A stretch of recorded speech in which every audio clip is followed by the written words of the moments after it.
Pacers-Pistons tonight in a tank-tastic game in Detroit. Should be interesting to see how young guys battle against each other. And how do you talk about and think about a team that isn't trying to win games for the last 20 seasons? How do you evaluate success and growth for a team like that? We're going to talk about it all today on the Locked On Pacers podcast.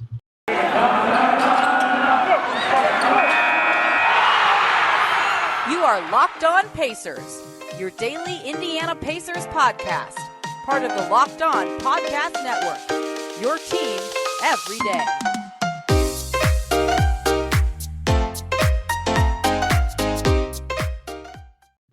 Happy Friday, everybody. Congrats on making it through another week, and welcome in to another edition of the Locked On Pacers podcast, where we, of course, talk about the Indiana Pacers as always.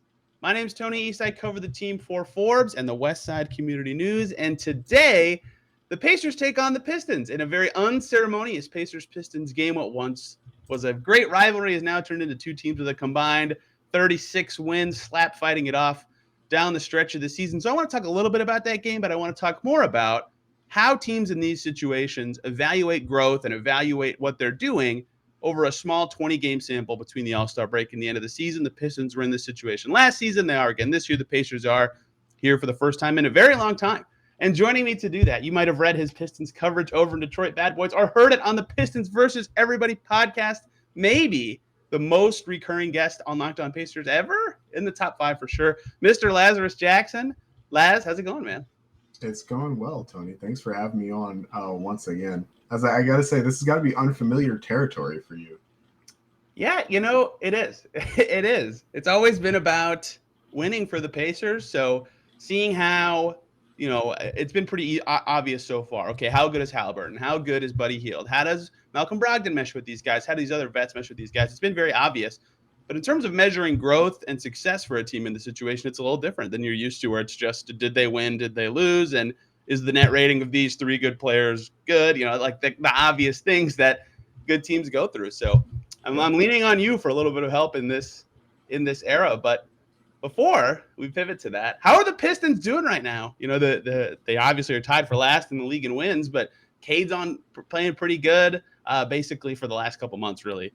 Cade's been looking pretty good. Killian Hayes has moved to the bench and has looked a little better in a new role. What is the vibe of the Detroit Pistons right now? They're doing better. Let's go with better. They won their first game before the All-Star break, and that was preceded, of course, by a 9-game losing streak. And then post All-Star break, they're actually 2-2 with an overtime win over the Charlotte Hornets, which I think was their first win in 17 tries against the Charlotte Hornets. Very weird streak. Wow. They hadn't beaten the Hornets since 2017. That was a long time ago. It was 3 different Pistons teams ago, basically. But yeah, you hit all the highlights. The move of Killian Hayes to the bench has been interesting and produced a lot of higher highs for Killian. And we still got the same lows that he's been suffering through, unfortunately. Corey Joseph in the starting lineup is no one's idea of a great time, but like that's what happens when you're a 15-win team. So it's fine. But Cade has been so great and eminently watchable night in and night out. And the team just functions so much more smoothly when he is on the floor and in charge. And so that's been great to see. I will be very curious to see the Haliburton-Cade matchup. I feel like that's not something that we got enough of the last time the Pistons played the Kings with Haliburton. It was a brutal, ugly game, if I remember correctly, where the Pistons didn't score for 7 to 8 minutes, and that was the whole game. So it's I'm really curious to see how this plays out tonight, tomorrow night. I don't know how the live stream works. Yeah, I think Haliburton versus Cade will be fun. And I think Killian Hayes is interesting to me from a tactical perspective, because I just talked about this on this Pacers show, is should Duarte be starting or coming off the bench for the Pacers? And in Killian Hayes' case, it's kind of helped him to get more touches that can help him grow his game with the second unit. But it's also not playing with the guys that, in theory, he'd be playing with in the future if the team is at its best. So how do you balance those things? The Pistons are going with the bench route. That's what I think should be the case for Duarte the rest of this season. But there are arguments for both. So I do think it's interesting that they found some success doing that.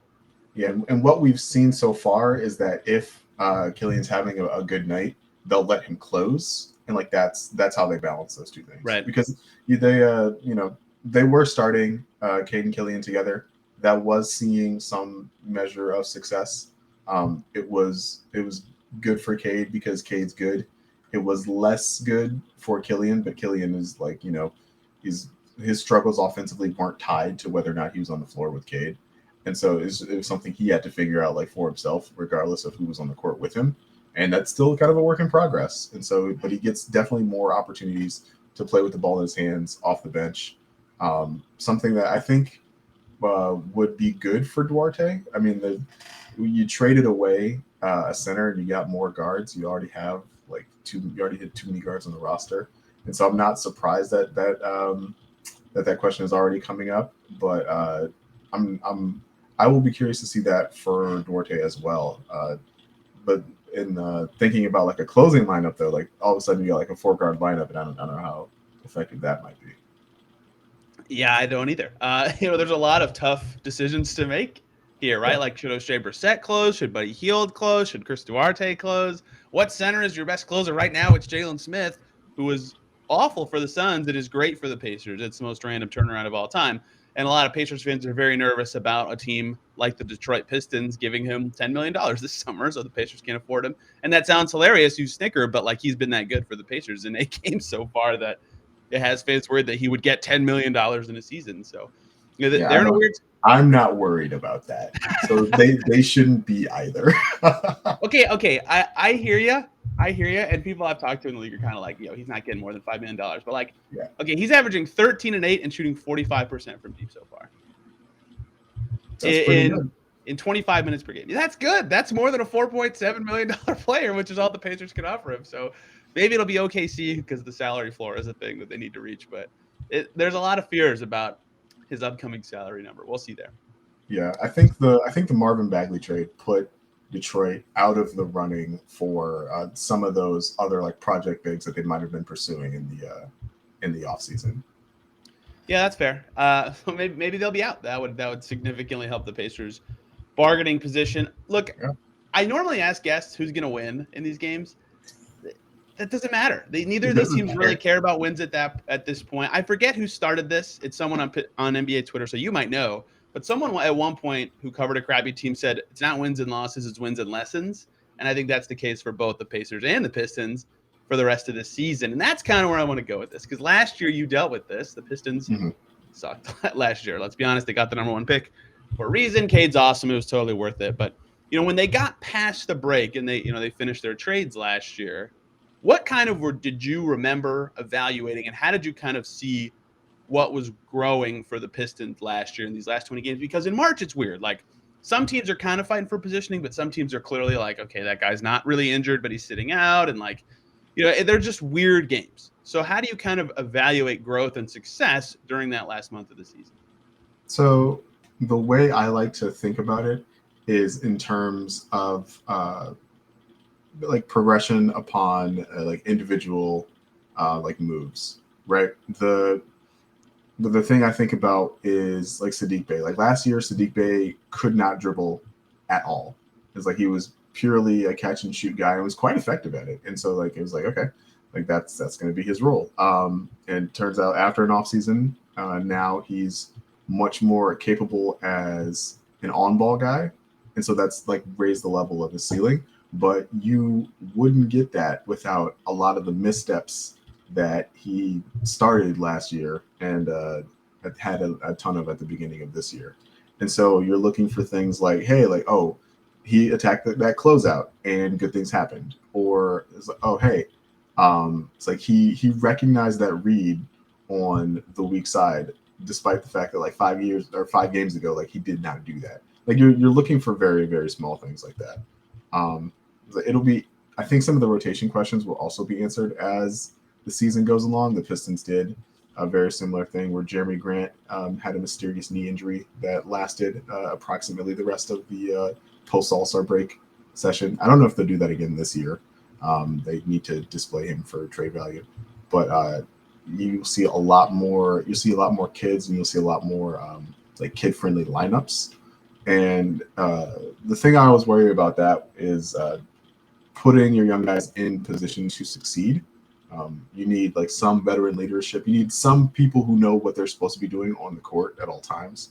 And I feel like the Pistons managed to strike a pretty good balance with that last year, with like by having guys like Corey Joseph on the roster, and actually playing games. This year they've had a little bit less of that, and that's actually I think why they're in a worse position than they were last year. Last year it's a lot of DeLon Wright, a lot of Mason Plumlee in the first half of the season.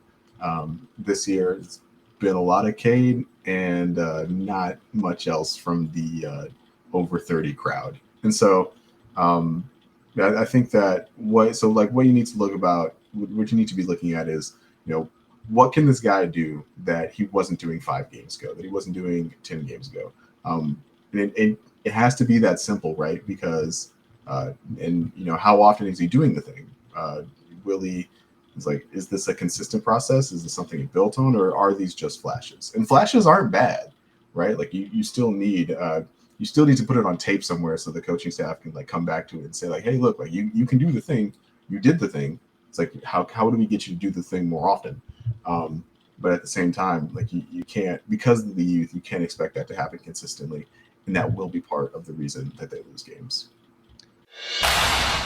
Hey, video watchers, sorry about the video fail. I hope the picture with the audio is satisfactory for you. Let's talk about the good folks over at betonline.net, because football is over for this season, but basketball is still in full steam ahead for both pro and college hoops, although not for my Hoosiers, who I am determined to say are not playing anymore. They're not playing games. I'm ignoring them completely, but for the latest odds, totals, player performance props to where the next fired coach is going to land, betonline.net is the #1 spot for all of your sports betting needs. BetOnline remains the best spot for your sports scores, your sports podcasts, your sports news, and more this season. And it's not just basketball. They've got hockey, UFC, boxing odds, right to your favorite Olympic coverage when that was going on. They got all the sports info you need. Head over to that website today or use your mobile device to sign up and see all the trends and the action available at betonline.net. BetOnline is where the game starts. Yeah, the Pacers are dealing with all that right now. Like I brought up Jaylen Smith already, so I feel bad using him as my example. But the obvious one for him is he catches in just Greg Popovich, 0.5 seconds, drives or shoots, and he's making his threes, so he looks good. Like that's a progression for him that he did not have earlier in this season, right? Those kind of things are at least what I'm assuming you're talking about. O'Shea Brissett's cutting a lot better. He's putting the ball on the floor and putting together 2 dribble packages instead of just one. He's still got this weird hitch in his shot, but his cutting has looked awesome with Tyrese Halliburton. Like he's only 23. These kind of growth things are the things the Pacers need to figure out. Is that something they can build on next year and apply to the team? Because it sounds like they want to be good next year. We'll see what they actually do this offseason. And, when you have the 5th worst record in the league, it's always ambitious to go, we're going to try to make the playoffs next year. But, that's the situation that they're in. So finding the incremental growth for guys like that and seeing how it fits within the rest of the ecosystem of your team is really tough. And the point about the vets is interesting because, they just played the Magic twice. So this is like the perfect example. Malcolm Brogdon played on Wednesday and they won. Malcolm Brogdon did not play Monday and they got smoked by the Magic. The Pistons are welcome for that game because it got the Magic and Pistons both tied at 15 wins now. So the lotto standings are a little more interesting at the top now because of that game. But just having adults is really helpful. Like Brogdon has been huge for that. And they don't have a lot. Like Turner's hurt, Warren's hurt, McConnell's hurt. They're running low on adults who know what they're doing. So like Goga Bitadze is really struggling and Dwayne Washington is really struggling. And I think part of that has been that, Goga is a really big rule follower on offense. Like he goes through his reads very much in order that he's taught. There's no creativity, which is good and bad. But when there's, a lot of young guys who make mistakes or mess up the timing, it makes him look helpless at times. He was awful on Wednesday. It was the worst game maybe of his whole career. He was terrible. Like that kind of stuff matters. Dwayne Washington's been terrible since the trade deadline.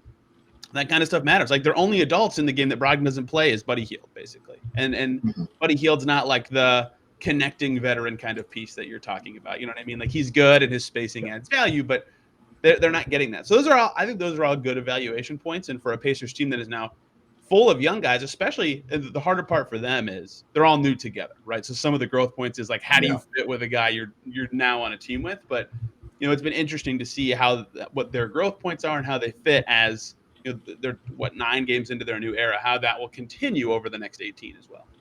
Yeah, and it's by that same token, when you talk about these guys being new together, relatively new together, you will be looking to see who starts to build continuity. Who that is going to be there is going to build continuity, right? Because probably not everybody on the team is going to be playing for that team next year.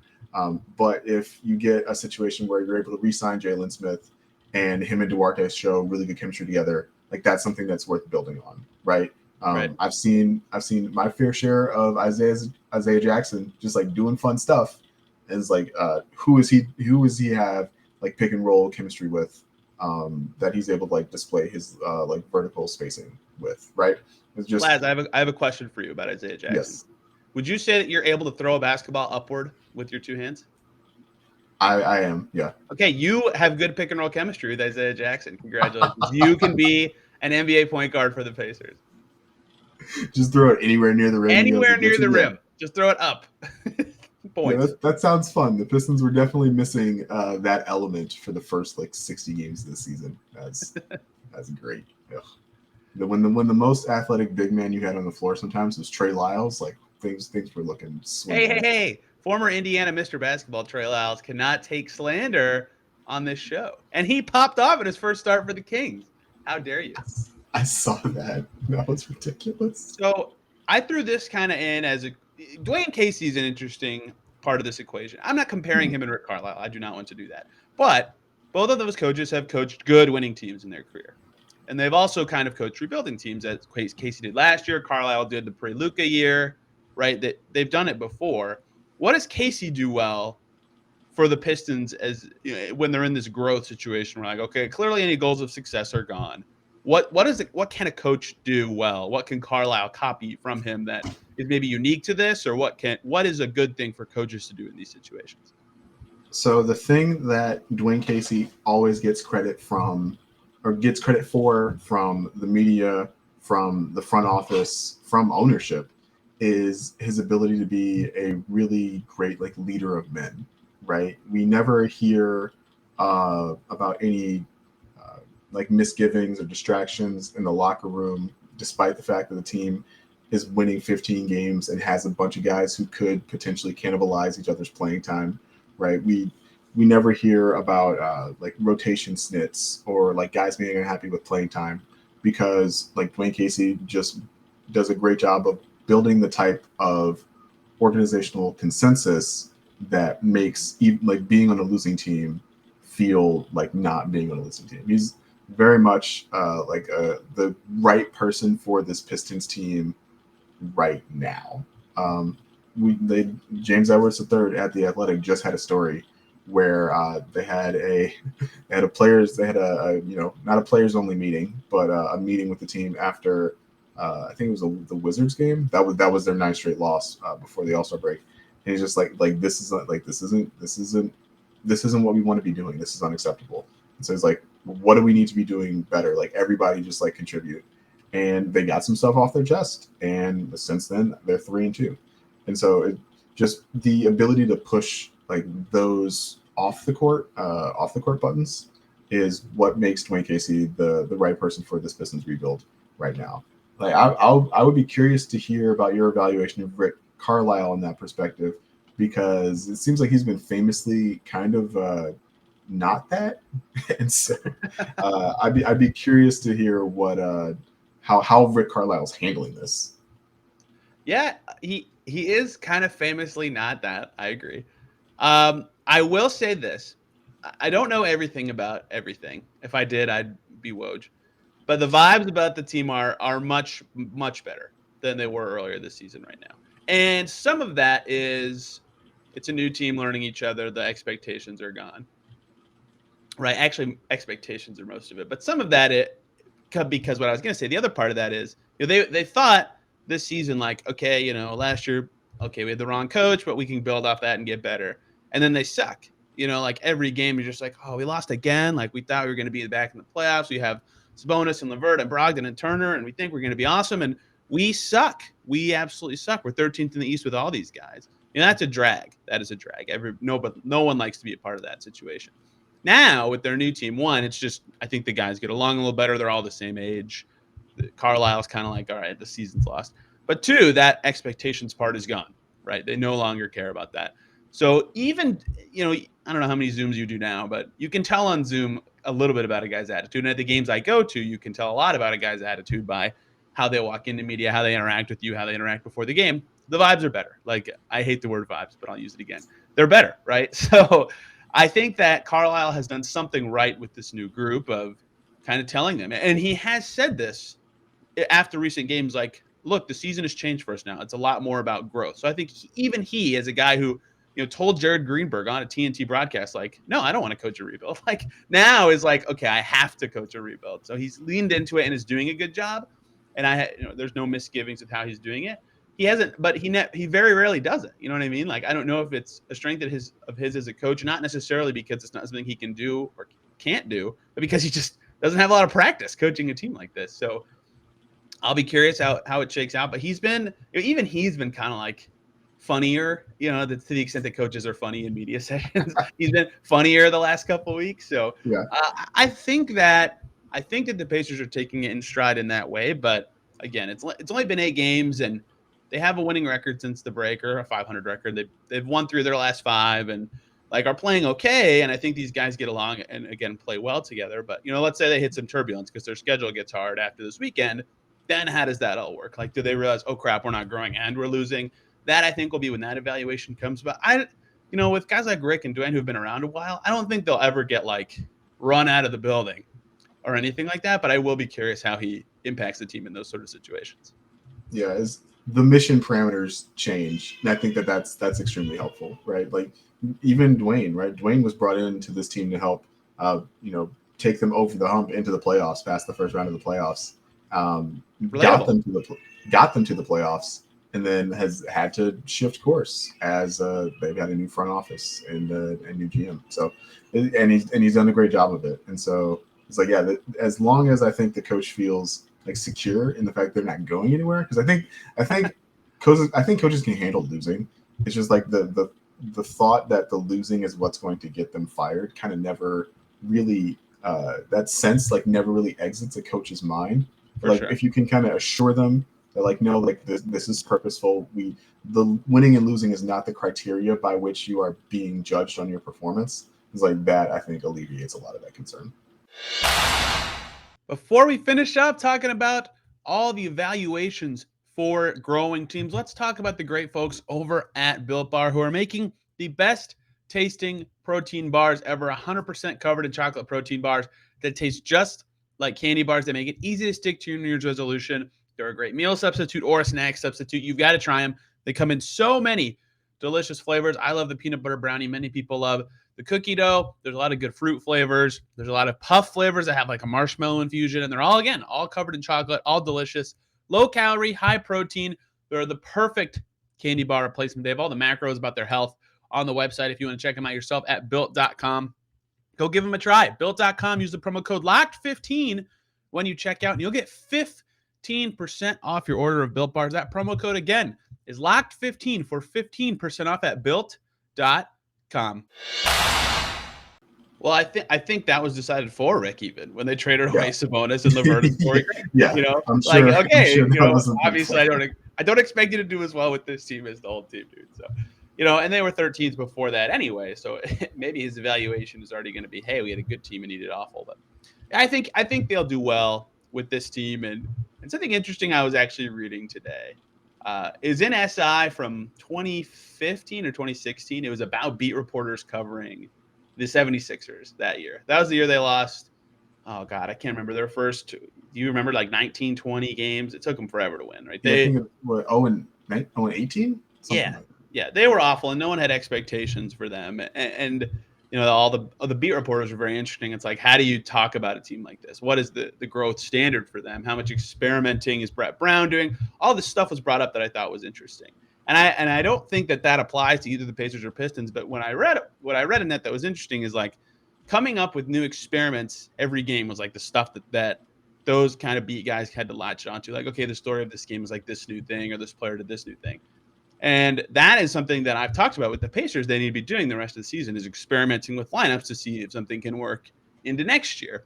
So from your perspective again, and in general, when you think about how NBA teams can grow, how much experimenting is too much? Like if you throw out like 4 guards and O'Shea Brissett's your center, like that kind of is an experiment. It's also like, okay, like we're getting far from what this team does. Like how much is too much? How do you kind of toe that line perfectly between this could be a credible thing we do next year and like, let's try something zany?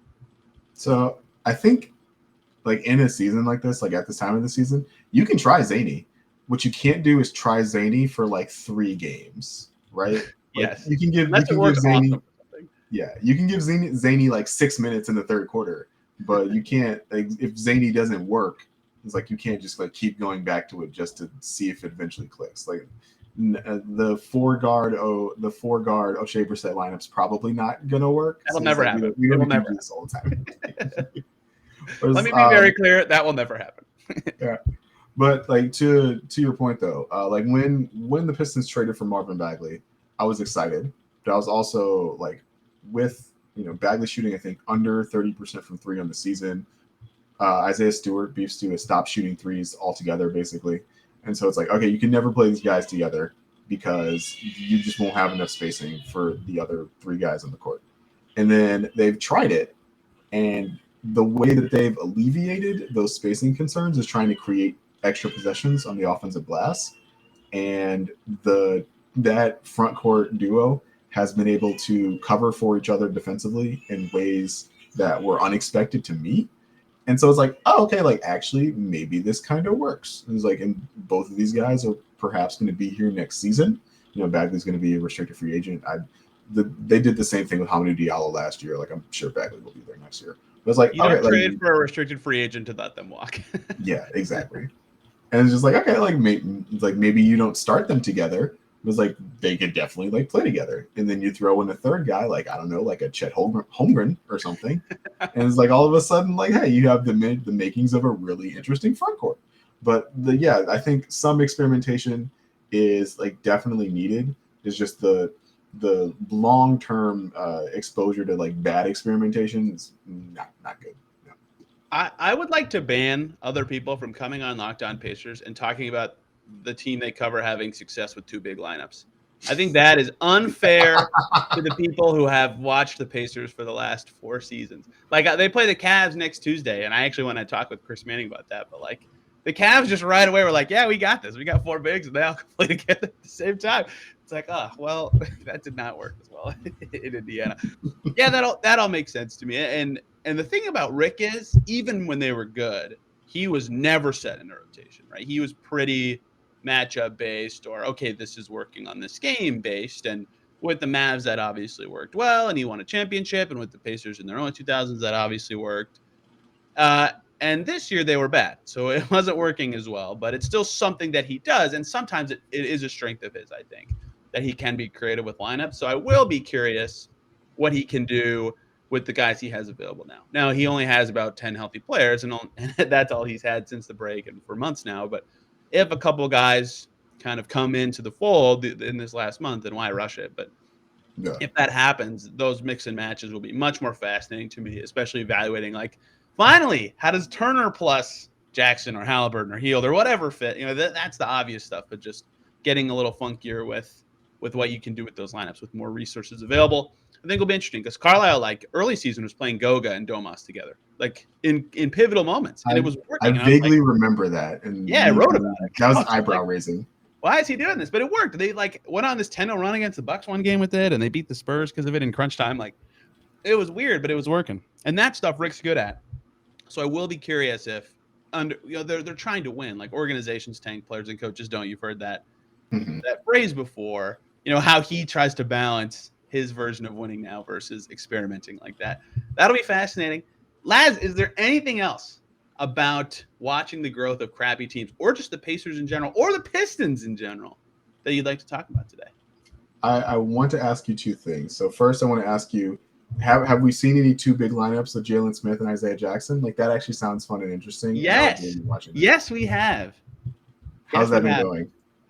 Good. The Jaylen is actually playing at the 4 more than the 5, And before the All-Star break, that was because they had a bunch of injuries and they needed him to play the 4, basically. But after the break, they're like, you know what? That kind of worked. Let's go back to it. And when you hit 45% of your threes, you can basically play any position, and that's what Jaylen Smith's been doing. Yeah, they've kind of gone to it a lot since. Are you trying to talk yourself into Jaylen Smith? 37 minutes plus 12 for those guys so far, so pretty good actually. I'm not trying to talk myself into Jaylen Smith. I'm trying to imagine how like the Isaiah Jackson Miles Turner pairing will work next year. And Jaylen Smith, if Jaylen Smith is shooting 40% from 3, that's a decent proxy. And so I like that. The second thing I wanted to ask you, does TJ Warren exist? Is he a real person? I saw there were questions about this on the Pacers subreddit. So I figure if anybody would know, you would know. You're pretty locked in with the Pacers. Does TJ Warren exist? Yes, I have seen him. Okay. He is not doing enough. You know, you've been to practices or like heard this before. Like they have to practice a certain amount to do media, and I think he's really close to that part of it, which means nothing to most people. But to me, I'm like, finally, I can ask him like how he's doing, if he'll play this year and stuff like that. Yes, he exists. He plays a lot of one-on-one with Brogdon at practices. I think he's up to more than that now. He's running and playing and shooting, and I can see him do shoot-arounds before games. Like he's around now and like doing basketball stuff. Okay. But not playing yet. The part that everybody cares about. My theory right now is, why would they play him or Turner or McConnell the rest of the season if they're still weeks away from returning? Like, what's the point? Beyond evaluation with your new core, which I think has some value. McConnell, is going to be back just contractually. Maybe they trade him. Turner's got 1 year left. Warren's expiring. So of those 3 guys, I think Warren would be the one that I would actually want to see with the new core if I'm the Pacers most, because then I can decide if I actually want to re-sign him. And you can't put a lot of stock into 7 games coming off an injury or whatever it ends up being. But yeah, he's around. I don't know if he'll play this year or not, but he seems like of the injured vets, the one that if I'm the front office, I would want to see the most for a million reasons. Are you still good? Can you still run and score? But also, how do you fit with the young guys on my team? So yes, he exists. I have no idea what his playing status is with this franchise. Okay, that is a relief as a team with a bunch of cap space in a free agency class that does not look particularly good, especially the unrestricted guys. Warren is one of the interesting unrestricted guys. And so like even like 5 games of him just being like, hi, like I can still play NBA basketball. Remember me would be like super useful for the other 29 teams in the league. I actually feel a little bad for him because of that, because Adam and I before the season were talking like if he has a decent season, like he could be a top 5 free agent like that. And that's not like even close to crazy to say. Like this is a crappy free agency class. How much money did Evan Fournier make? Yeah. 4 for 70 or something. I think he would have got more than that. I think he would have got more than that. Yeah. So he definitely is not going to get that now, but I mean he still could have some value in a weird free agency career, especially because Detroit, OKC, Houston. Like think of all the crappy teams that might have some space. The Spurs, the Pacers. Why would they not be like, hey, 1+1 to be a wing experiment for us? Like why not? So he might still have some suitors that make his money interesting. They'll just come down to role plus location for him, I think. And it also could come down to how he plays, if he plays the rest of the season. It's weird. Like sometimes I'm always like, I could do a topic on how this guy would fit with the team. But at this point, it's kind of pointless. There's only a month left, and it doesn't really matter that much. So I got nothing else there. Yeah. Are you sick of watching Kelly Olynyk yet? That's my last question for you. Kelly actually got injured, so we need more. We need more Kelly Olynyk. He sprained his MCL. He sprained his MCL sticking his leg out on an illegal screen, and so it's just like perfect Kelly Olynyk moment, just like robbing the team of like what he offers, doing basic Kelly Olynyk stuff, and then he was out for 8 weeks, and so it was like okay, that kind of sucks. Hence the Trey Lyles at center experiment that went surprisingly well, but I'm still glad is over. And since then, he has not actually been playing well. He's started to regain his form like a little bit here and there in spurts, but he had like the knee injury, and then he had COVID, and he came back from COVID, and he was bad, and then he sat down another couple games, and it's like, he's had a very uneven season, and it's hard to pin all of that entirely on him, but it's been an uneven year for Kelly Olynyk. When I was a senior in college, my last year actually rooting for the Wizards in my fandom days, that was the season that Kelly Olynyk had 27 points in Game 7 against the Wizards to knock them out of their only chance at the conference finals of my lifetime. And because of that, I do not like Kelly Olynyk. It's just he did nothing wrong. He just played very well in the most pivotal Wizards game of my entire life. No, I think that's fair. I think you're allowed that for sure. Like everyone else on the Celtics was like to bad in that game, and it's like, oh, Kelly Olynyk has 26 and you just lose. Like, come on, come on. But that's the kind of vets these young teams need. Laz, I've taken you 3 minutes over the allotted time. Where can people follow you and all your work covering the growing Detroit Pistons and Cade Cunningham? Well, first off, thank you so much, Tony, for having me on. I truly appreciate it. People can follow the Detroit Bad Boys podcast. You can find that wherever you subscribe to great podcasts. And if you want to just hear me individually, you can follow me on Twitter at LazChance. That's at LazChance. If you're watching this, it's below my name, or it's below my face, which is cool. Always got to talk to the YouTube audience, the growing and budding YouTube audience for Locked On Pacers. Thank you all for listening wherever you get podcasts. And if you're on YouTube, thanks for watching there. We'll be back next week talking about the 2 games this weekend against the Pistons and Wizards, because the Pacers have just decided that they will not play against any more good teams after the All-Star break. So it should be fun to talk about those, anything we learned about this team over the weekend. Hope everybody has a great day and weekend, and we will see you on Monday.